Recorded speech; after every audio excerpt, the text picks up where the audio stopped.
Guys, welcome back to my channel. বন্ধুরা, আজকে তোমাদের সাথে চিকেন চাউমিন রেসিপি শেয়ার করব। প্রথম থেকে শেষ পর্যন্ত দেখতে থাকো। তো চাউমিনটা সিদ্ধ করার জন্য কিছুটা পরিমাণে জল নিয়ে নিয়েছি। জলটা গরম করতে দিয়ে দিয়েছি। এর মধ্যে অল্প পরিমাণে লবণ ও একটু তেল দিয়ে দিচ্ছি।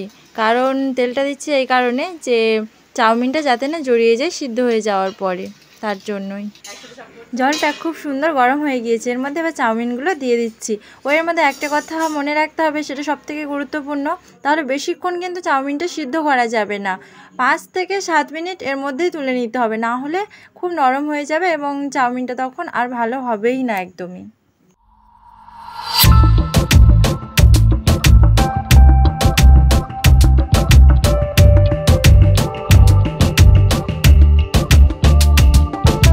তোমরা তো দেখতেই পাচ্ছ চাউমিনটা সিদ্ধ হয়ে গিয়েছে। তো এবার আমি ঢেলে নিচ্ছি চাউমিনটা একটা পাত্রে আলাদাভাবে।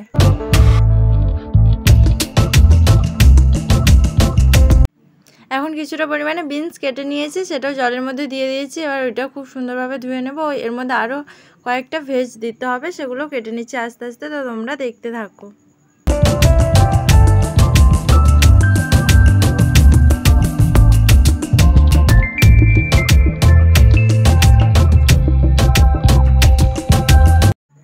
এর মধ্যে 2টো আলু, একটা টমেটো, 2টো পেঁয়াজ ও 2টো ক্যাপসিকাম এবং কিছুটা পরিমাণে লঙ্কা কেটে নিয়েছি ছোট ছোট করে। এগুলো ভেজে নিতে হবে আলাদা করে।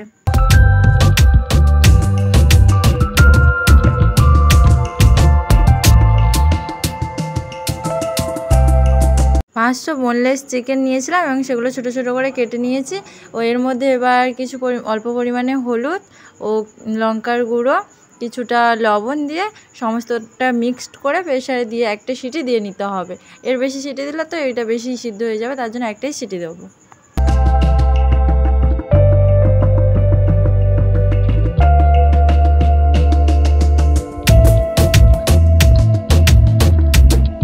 দেখো বন্ধুরা, চিকেনটা কত সুন্দর সিদ্ধ হয়ে গেছে, তোমরা দেখেই বুঝতে পারছো।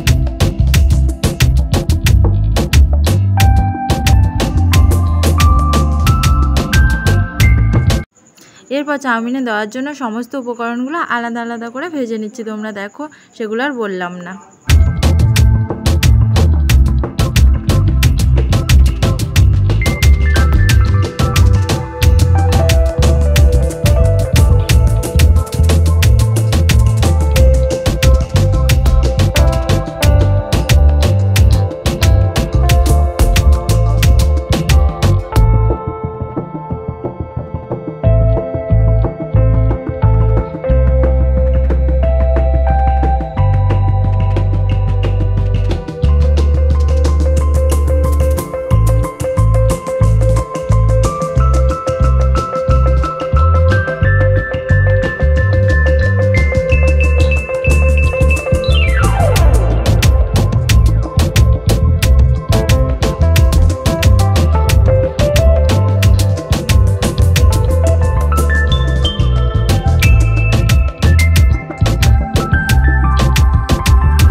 দেখো বন্ধুরা, সমস্ত উপকরণগুলো তো ভাজাই হয়ে গিয়েছে। এর মধ্যে ডিমটাও ভেজে আলাদা করে তুলে নিয়েছি।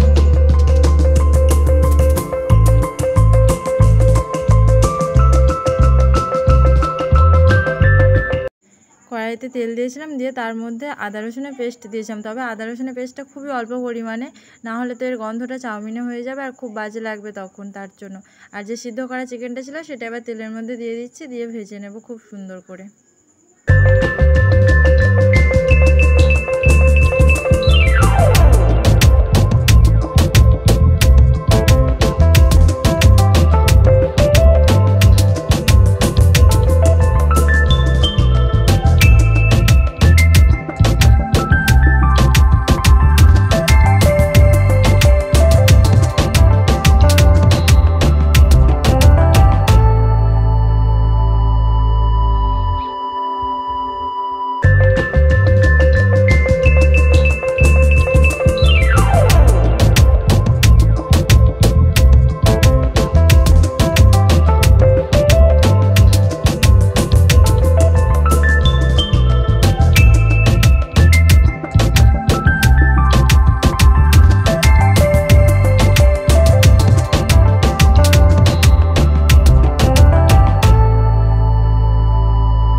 বন্ধুরা এতক্ষণ ওয়েট করার পর অবশেষে চাউমিন রেডি হয়ে গেল। তোমরাই দেখে বলো কেমন লাগছে চাউমিনটা। আর এই আমি যেভাবে বানালাম এভাবে তোমরা ঘরে প্লিজ একবার অন্তত বানিয়ে খেয়ে দেখো, দেখবে রেস্টুরেন্টের স্বাদের মতনই হবে, খুবই সুন্দর। আমাদের তো খুবই সুন্দর হয়েছে। তো তোমরা প্লিজ এইভাবেই করে দেখো।